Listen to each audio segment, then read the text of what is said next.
Are you tired of spending too much of your hard-earned money at the supermarket? Are you dreaming of farm fresh eggs, homegrown veggies, and homemade everything? Well, welcome to Ditch the Store, where we break free from supermarket dependence and take back control of our food and household essentials. I'm CJ, and I'm here to show you that life is too short for store-bought eggs. So let's get started. G'day everyone, and welcome to another episode of Ditch the Store. I just realised I sound very croaky when I started there. Episode 162 this week, and we are talking about May garden jobs. Now, if you've been following along this month, you will have already listened to our composting episode, 160. And then last week we talked about potatoes, garlic and onions going into the ground. A bit late for potatoes for some people, but garlic and onions, definitely get them in. And if you haven't done that, if you haven't listened to those ones, go back and have a listen, because if you do want to get your garlic and onions in, you need to get a move on. But today we're going to be looking at a slightly bigger picture. I like May as a bit of a clean-up month. It's not quite cold enough to not want to be out in the garden. Well, like today, for example, and I'm recording this in April, but right at the end of April, because I'm another story. It's quite sunny during the day. It's cold in the mornings, but sunny during the day. So it's a good time if you've got a weekend or a day off. Shift worker like me, you might have a day off middle of the week, to get out there and do a tidy up while the sun is still up and it's not so cold that you're kind of standing out there going, what the fuck am I doing out in my garden? So it's a good time to tidy up, wrap everything up and get ready for winter when you're going to be less inclined to go and spend time in your garden. Certainly, we still have livestock that we have to look after, but we go and do that, through the day. We try not to be out for hours and hours and hours in the middle of winter because it just gets too cold through probably the end of June, July, all of July and most of August. It's just too bloody cold outside to be doing much. So it's a good idea to get those tidy up jobs done now so that when you do go back out there in September, you're going to be going out to an area that's already kind of half prepped and tidied up. Think of it as like a instead of a spring clean, like an autumn clean, and it'll save you some work later on. I'm going to try and go through in a bit of a logical order about what you can do to kind of step through those things, and this applies whether you're in an urban lot, a acreage, or whether you're on a full homestead like us. Now, but before we get into it, I'm bulk recording quite a few episodes at the moment because by the time this episode comes out, I will hopefully be, unfortunately, I'll probably be in hospital or just coming out of hospital because my broken leg is not healing. I have to go back in and have another surgery where they're going to remove the rod, flush everything out again. They're actually going to remove a couple of they're going to take some bone off the end of the fracture to try and promote the bone to heal. And at the end of the day, I did say back in the beginning, the worst case scenario was I would lose my leg over this osteomyelitis. Obviously, we're trying to do everything we can to avoid that. And the surgeon that's going to do this, he's pretty confident that this will work to promote the bone to heal and get me back on track.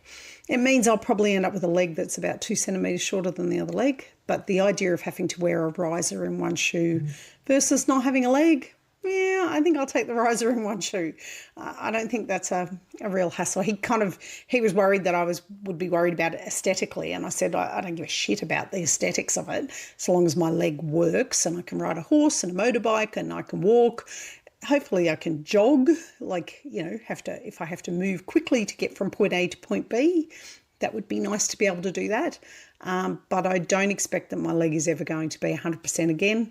The main thing is that we just keep it and get it as functional as possible. So if you're listening to this when it's just gone live, I am probably still in hospital at that point, and hopefully, fingers crossed, everything went well. And we'll see how we go. I'll keep you in the loop on social media. So if you're not already following us on Mojo Homestead, follow us on Mojo Homestead because I will post there when everything happens. I'm being very open and transparent about this. It was a farm accident.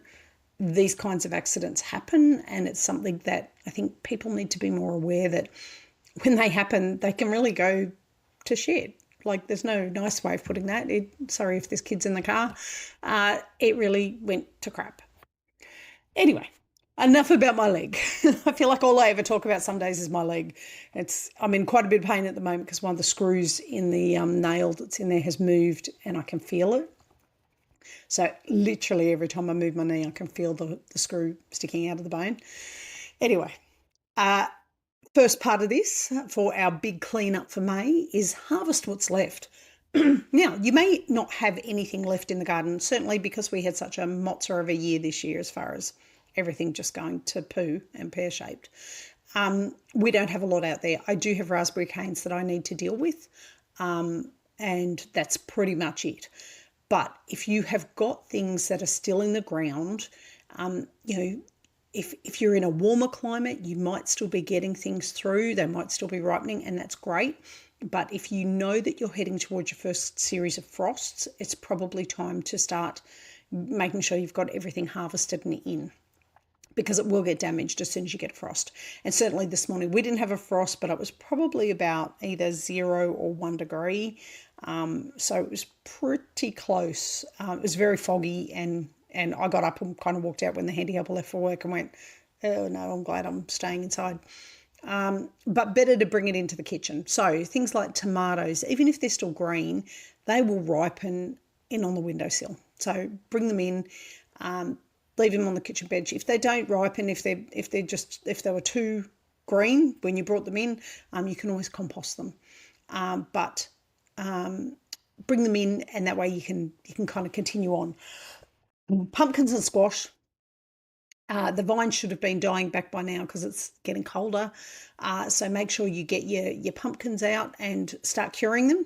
I remember as a kid, when my parents used to drive us down to visit a relative in Wagga, we'd drive through all these country areas and you would see all these pumpkins sitting on people's garden sheds, like on the roof of the garden shed on the gutter. And I used to think, why do people leave their pumpkins up on the roof? Like, why would you leave it up there? But it's curing them. It's letting them dry out and form that really nice hard outer shell, which protects them so that they last longer.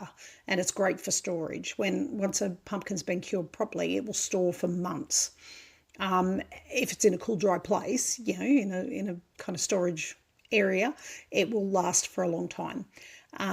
But you need to really let it sit out in a warm area. It can be out in the sun. They don't mind the sun. They're not like onions and garlic that don't want to be out in the sun to cure. And squash and things like that you can get in. Zucchini and beans, if there's anything left at this point, it's either supersized. I know I had a couple of zucchini that kind of took off on me, and I forgot. Like over the space of a week, I just didn't even look. And by the time I got back out there, they were so big, they'd gone woody, and you just can't eat them once they get past that certain size. Zucchini are much nicer when they're smaller.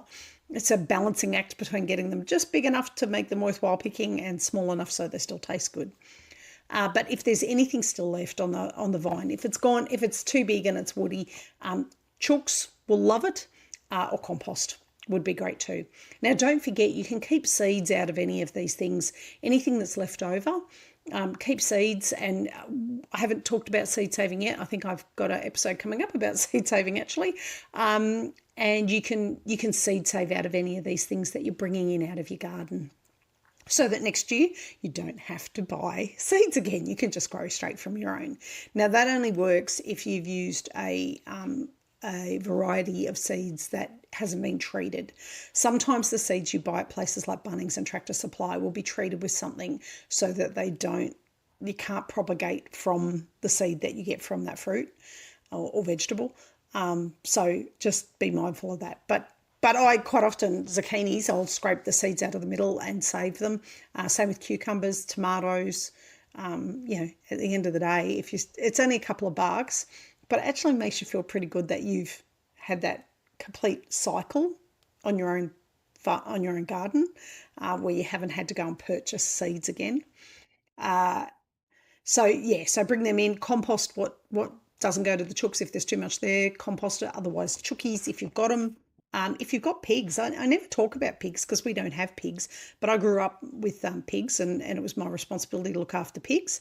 And our pigs used to get fed our skim milk because we used to get about 9 litres a day off our cow growing up, and we used to skim it, and we only ever drank the cream. If we didn't drink full cream milk, we drank mostly cream in our coffee and things like that.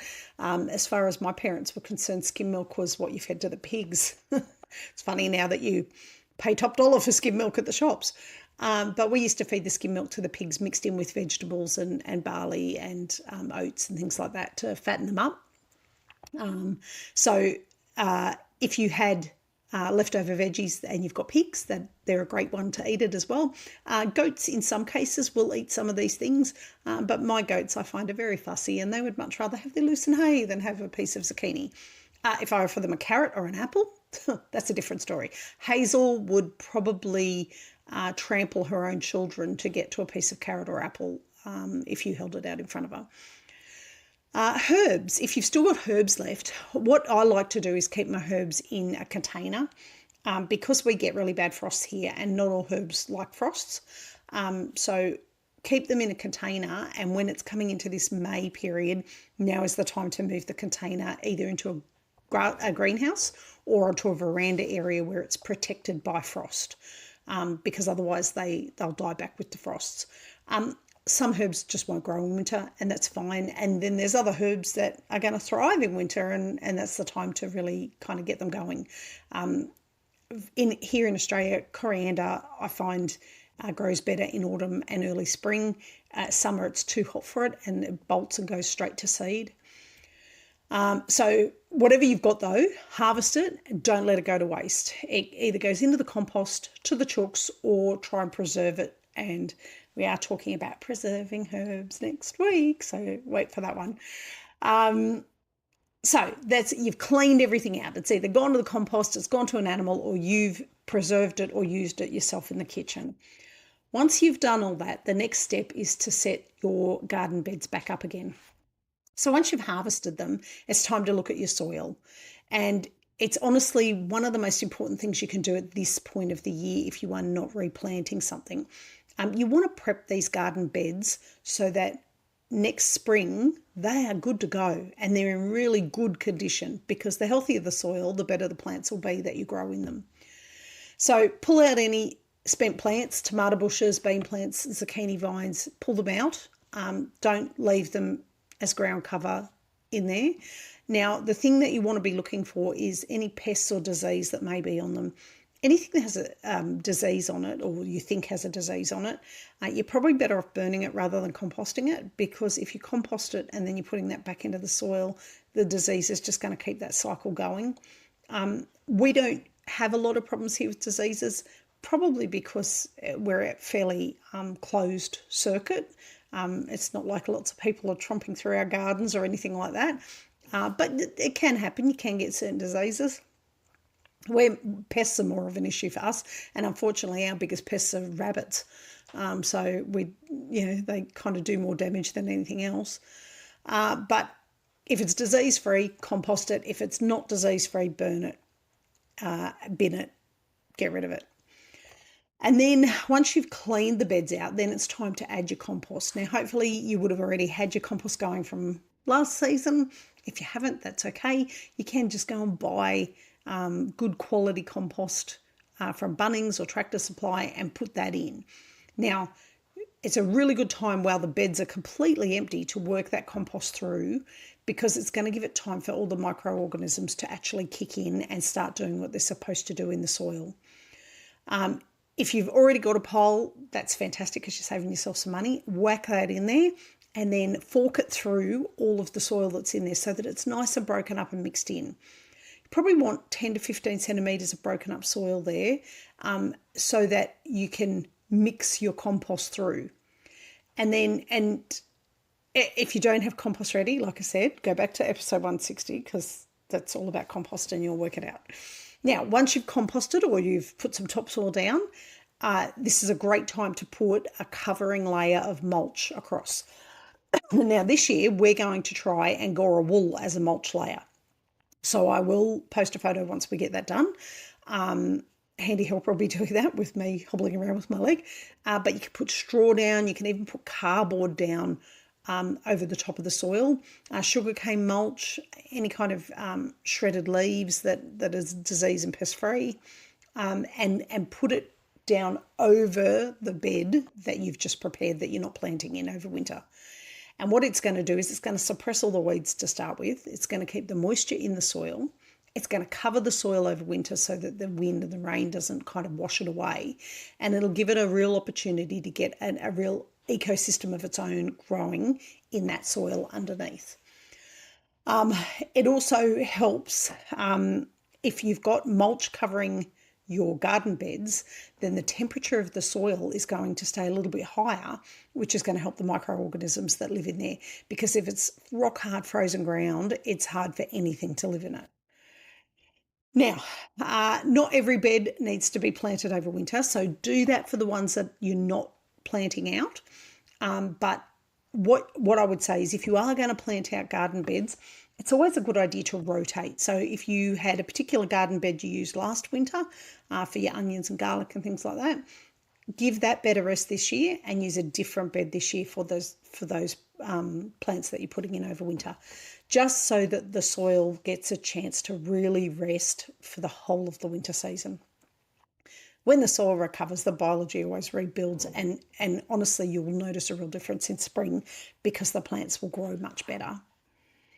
What to plant now? So if you've got a garden bed that you are looking at planting out and you want to keep going through winter, you might live in an area that's a little bit more temperate than what we are here, and you think, no, I'm going to definitely get some stuff going. May is a great month for quite a few crops that you can put in. Don't make the mistake of thinking just because it's autumn you're not going to grow anything. You absolutely can grow stuff over winter. It just shifts. And we did talk about it, cool season growing, a couple episodes ago, that things slow down, don't need as much moisture. You might have to cover it for frosts and things like that. So you just have to think about a few more things. Broad beans are a good one to grow in winter. They're really hardy. They're also really good at fixing nitrogen into the soil. So they're a natural fertiliser rather than having to add artificial fertilisers, which is great that they're doing that. And they'll produce a crop late winter and early spring. You can sow them now directly into the soil, about 5 centimetres deep, 15 to 20 centimetres apart, and you should be fine. Peas, same deal. Snow peas, sugar snap peas and shelling peas all love the cold and do quite well in the cold. Now, check your area, because if you're like us and you get heavy frosts, you may need to put some kind of cover over them, or at least put some shade cloth over some tubing just to stop the really hard frost landing on them, but they still do like the cold. And give them something to climb. So you could build a frame and have it covered with some hessian or something like that. Shade cloths, yeah. Winter brassicas, broccoli, cauliflower, kale. I would never grow kale because I really don't like it. Broccoli, cauliflower, cabbage, Brussels sprouts. I never used to like Brussels sprouts, and then somebody showed me a way of cooking them where you cut them into quarters and fry them with onion and bacon and a bit of garlic. And oh my God, changed my mind on Brussels sprouts completely. They actually taste really good done like that. Growing up, we always had them just boiled, and they were just so horrid. It was like boiled cabbage. I can't do boiled cabbage either. I like cabbage as sauerkraut or cut up in a stir fry. So if you haven't already got seedlings in, May is really your last chance to get those in. So go and get the seedlings from the nursery if you haven't got seeds started. You only need one tray of them. At the end of the day, it's not going to bust the bank to go and buy them as seedlings.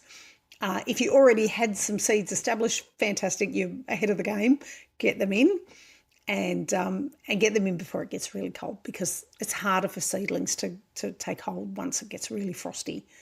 Leafy greens, silver beet, spinach, Asian greens, lettuce, they all love the cold weather. Again, you may want to have some kind of protection over them, but there is some studies, some written stuff that indicates that those types of leafy greens actually taste better after a light frost.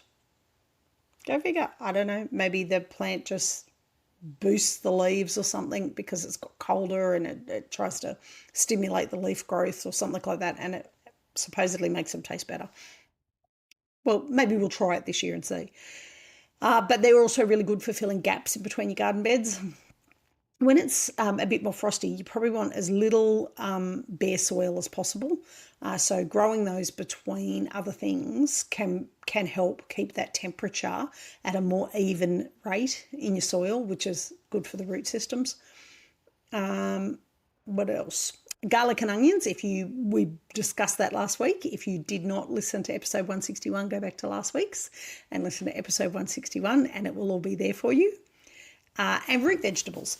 I have never had success with carrots. Honestly, every time I grow them, they end up with these wonky little weird shaped things, that, get posted on memes as looking like certain appendages and things like that. I've never had any luck with carrots. If you are good at growing carrots and you have nice, light, sandy, loamy soil to grow them in, go for it, have at it, because they'll grow during winter. As long as it's not too cold, they'll grow during winter. Beetroot and radishes can also be grown during winter. They grow slower, but they'll be ready to eat by late winter and early spring, which is awesome. I love fresh beetroot. Beetroot in the can. Oh, don't get me wrong, I'll eat beetroot in the can, but fresh beetroot, there's nothing that beats it. So they're the kinds of things that you want to be looking at getting in. Now, if you're not getting things in or you've already got your garden bed sorted out, the other thing that you need to look at is the tidy up. And this is the unglamorous side of gardening, but it really is important. And if you're on an acreage or a larger property like we are, one of the things I will say about this is doing this kind of cleanup is going to help you come spring when you are worried about snakes and lizards and other things that may live in your garden that you really don't want in your garden. So the big one is to clean up any leftover debris that's lying around.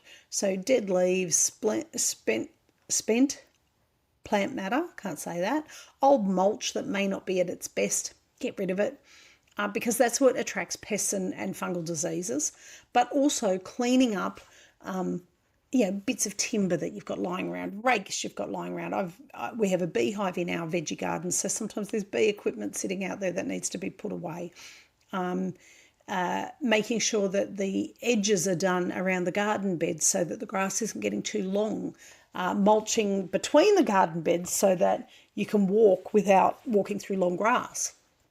We do that cleanup in winter because there's not as many snakes out. In fact, we never see snakes here in winter. We see them in summer a lot, but not in winter.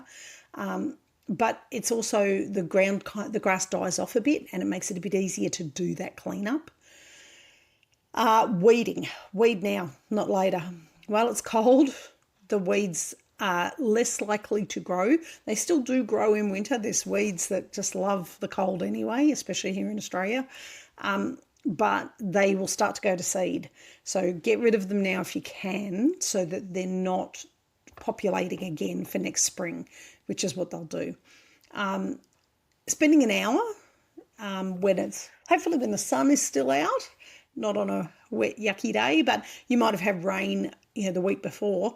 Then's the time to go pull out weeds because all the roots will be a lot looser in the soil if it's damp.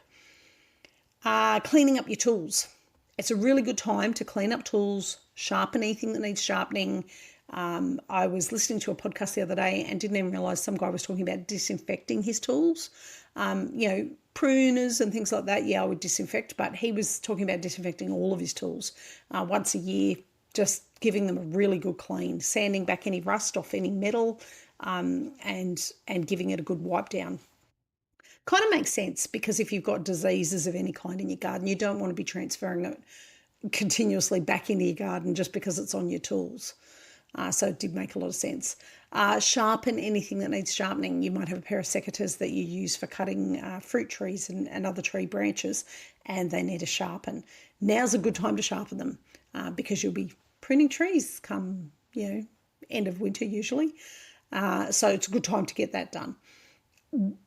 The time that you spend doing that, especially just say it's a rainy day in May and you think, I should be doing stuff out there, but it's raining. What else can I do? You can do the tools inside a shed. So that's a good one for a rainy day. And then check your infrastructure. Now, for us, this is really important. Our watering system that we have out there, in winter, it freezes rock solid if we try and water. Particularly in the morning, there will always be water in the pipes that's frozen. So it's a good idea to go around and check and make sure you don't have splits in any of your hoses. Make sure that the garden beds are, when you've cleaned up around them, make sure the garden bed walls are still holding well. Any trellises that you have, you might want to fix them up while there's nothing growing on them. Or you might want to put new trellises in preparation for spring. There's no harm in putting them in and getting them ready. Fences that might be keeping animals out, and certainly for us, I want to do chicken wire the rest of the way around our garden bed to stop the rabbits coming in, because the rabbits you can't grow anything out there at the moment. They're just into everything. And Luna's been killing the rabbits, our Marima. She's been going in and killing the rabbits when she catches them, but she can't kill all of them. There's too many of them because, like we said the other week, breeding like rabbits. So check all your infrastructure, make sure that everything is right. Anything that needs fixing, gate latches, you might need to rehinge a gate. It might be hanging off and dragging, and it was annoying you all through summer and spring. Now's the time to get it fixed when you don't have as much other stuff going on in the actual garden. Now, next one is protect what you're keeping. So we get frosts here, and the frosts are due to start anytime, usually around Anzac Day, which is the 25th of April. We normally start to get frosts around then. Like I say, this morning it felt very cold. It was as close to a frost as what it's been all year. Oh, excuse me. So if you are in a frost-prone area, you will need to protect whatever you've got still in the garden. And certainly for us, frost shade cloths, that's what we use. It's just normal shade cloths, but we put it on a frame, and then we can lean the frame over the garden beds so that it just stops that direct hit of hard frost landing on the plants. It doesn't need to be fancy. It doesn't need to look good. In fact, we generally use secondhand shade cloth to make those kind of frames because it's just scrap shade cloth that we're using. So even using an old bed sheet, like if you had a torn sheet, you could wrap that around a timber frame, just tiny timber frame that can just be sat as a lean-to across your garden bed to stop that direct frost from landing on your plants. If you've got root veggies in the ground, the best way to keep them safe from the frost is to keep the temperature of the soil up a little bit. And the best way to do that is to mulch. So things like straw or sugarcane or wool, like we're going to try this year, putting it around the base of the plants so that the soil underneath is staying at a little bit closer to normal temperature rather than getting that really hard frost temp getting into the top of the ground. What else have I got? Yeah, you can, the ground will still stay cold. I've got here, the ground works like a fridge. The ground does work like a fridge, and that's why in places like Ireland, they talk about leaving potatoes in the ground rather than harvesting them over the winter months, because it works like a storage unit, basically. While it's in the ground, the potatoes don't grow, they don't change, they don't rot, they don't do anything. They just sit tight because they're not frozen, but they're so cold that they're in that super chilled environment. And that's what happens with the garden, with your garden beds as well. But just put some straw around just to keep it from getting, rock hard frozen cold. Cold frames, I did speak about putting shade cloth over frames. You can also use old windows, secondhand windows, and I'll post a picture through the week on social medias. I think I posted a picture last week, actually, the other week when I was talking about cold season gardening. You can use windows and hinge them over your garden beds to really get plants growing that would maybe not grow in that kind of cold environment. Some people use it as almost like a greenhouse, like a hothouse, if you know what I mean. I don't know whether I'm explaining that very well, but either clear plastic or glass lid over the garden beds, and the sun hits it and it heats up. Now, if it's a really hot day, it can heat up too much and burn the plants. But for people like us who have a really cold winter here, it's not going to do that. It's just going to keep the temperature at a better rate. What else have I got next? Planning for spring. This is one of the things I love about going into winter is because I'm not outside as much, and certainly this year I won't be outside as much with my leg. It's a good time to sit down and map out what you want to plant next year and where you want to plant it. So sit down with pen and paper, the old-fashioned way, draw out your garden bed. There is a gardening app that I have used, and I haven't used it to its full extent, but there's a gardening app you can use. I'll try and put the link in the show notes that you can go in and map out when to plant what and what to plant it next to and things like that. But once you've kind of planned everything out, then you want to sit down and order any seeds that you don't have. So Eden Seeds here in Australia is a really good one, and I think Baker Creek Seeds in the US are probably the go-to for the US people. Spring is when everybody wants to buy seeds, and so they'll sometimes sell out of things that you may want. So buying them in winter when nobody else is thinking about gardening is a really good opportunity to get anything that you think might not be available when you actually want it.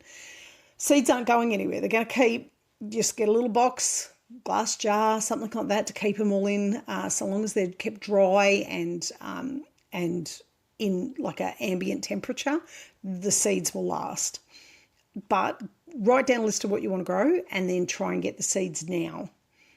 It's also a good time to go back and review what worked this season. So what did you have cherry tomatoes out the wazoo because nobody wanted to eat them, but your big, beef eater tomatoes were doing really well.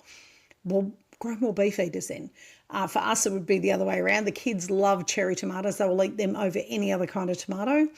So we always run out of cherry tomatoes before any other tomato. Things like we grew aubergine, eggplant one year. The kids wanted to grow it. We grew it. Nobody ate it. Nobody wanted it. I cooked it up and everybody looked at me like I was crazy. I think I ended up using it as a layer in lasagna instead of pasta. So it was like a eggplant lasagna to try and use it up. The kids still didn't like it.